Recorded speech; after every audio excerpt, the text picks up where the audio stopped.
Maintenant, est-ce qu'il existe des catégories de mubah, comme on a vu hier avec le mandoub? Souvenez-vous, le mandoub, on avait parlé du mandoub, sunnatul muakkada, al-fadila, al-fard, sunnatul zawaid, sunnatul huda, etc. Est-ce qu'il existe la même chose avec le mubah? Effectivement, il existe principalement deux catégories. Alors, ces catégories ne sont pas essentielles, mais c'est important de les connaître pour les comprendre quand vous allez lire des livres en langue arabe, incha'Allah ta'ala. La première, c'est ce qu'on appelle al-ibahatul asliya. Donc, al-ibaha, c'est la permission. Al-asliya, originelle. Et c'est quoi? C'est le permis déduit de la règle tout est autorisé jusqu'à preuve du contraire. Dès que vous allez comprendre qu'une chose est autorisée à partir de la règle que je viens de mentionner, on appelle cette catégorie al-ibah al-asliya. Tout à l'heure, j'ai parlé des cornichons. C'est vrai ou pas? J'ai parlé des cornichons.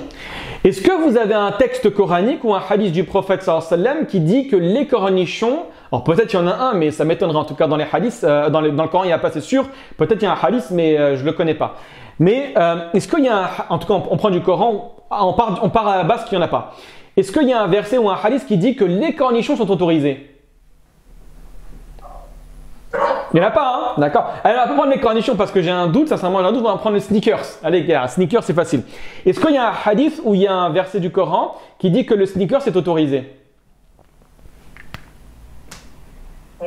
Ah, bien évidemment qu'il n'y en a pas, Allah, il paraît que fait commun. Et donc, du coup, puisqu'on va déterminer cette autorisation à partir de la règle, tout est autorisé jusqu'à preuve du contraire, on appellera ça al-ibaha al-asliya.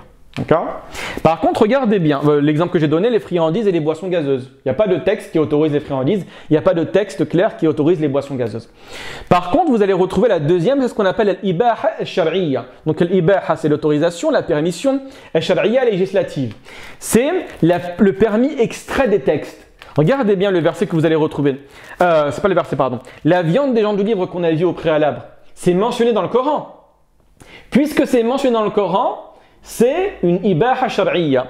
Et également le mariage avec les femmes issues des gens du livre. D'accord? L'homme a le droit de se marier avec une femme juive ou avec une femme chrétienne. Vous avez ceci mentionné dans le texte coranique. Donc c'est ce qu'on appelle en arabe ibaha shar'iyya.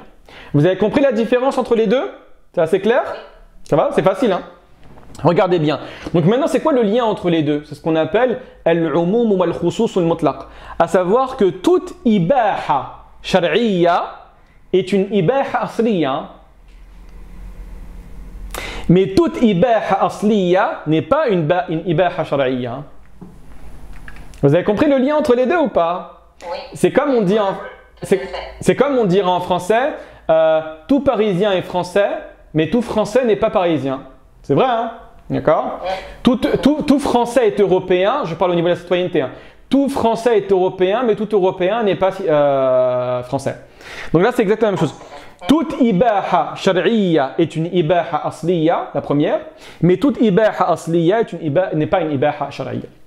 Très bien. Donc bon à savoir également, on va nommer également al-ibaha al-asliya avec deux autres termes.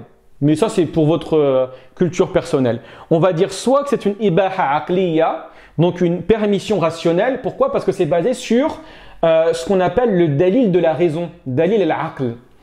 Vous vous souvenez la dernière fois quand on avait parlé de al-adilla shar'iyya, les sources de droit. On avait évoqué le fait que les sources de droit sont divisées en deux grandes catégories.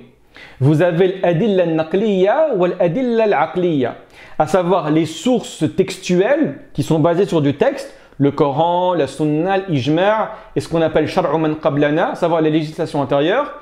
Et d'un autre côté, vous avez les sources de droit qui sont basées beaucoup plus sur l'analyse rationnelle. Donc le qiyas, l'analogie, l'istihsan, le principe de préférence, mais également l'istishab. L'istishab, c'est quoi? C'est le principe de continuité. C'est quoi le principe de continuité? C'est la règle qu'on a mentionnée. Tout est autorisé jusqu'à preuve du contraire. Et cette règle-là, dans les livres de fiqh et dans les livres de usul, on appelle ça le dalil de la raison. Pourquoi? Parce que le seul élément qui indique l'autorisation dans la règle que je viens de mentionner, c'est la raison. D'accord? Donc faites attention à cela. Allah barik fikum. Et enfin, vous avez également le terme de l'afou. L'afou, quelqu'un sait ce que ça veut dire en français, l'afou ou pas? Afa yafou. C'est quoi? Pardonner. C'est le pardon, exactement. Dans le célèbre hadith de Aïcha. Allahumma innaka afoun tuhibbul afwa fa'fu anna. D'accord? C'est le hadith.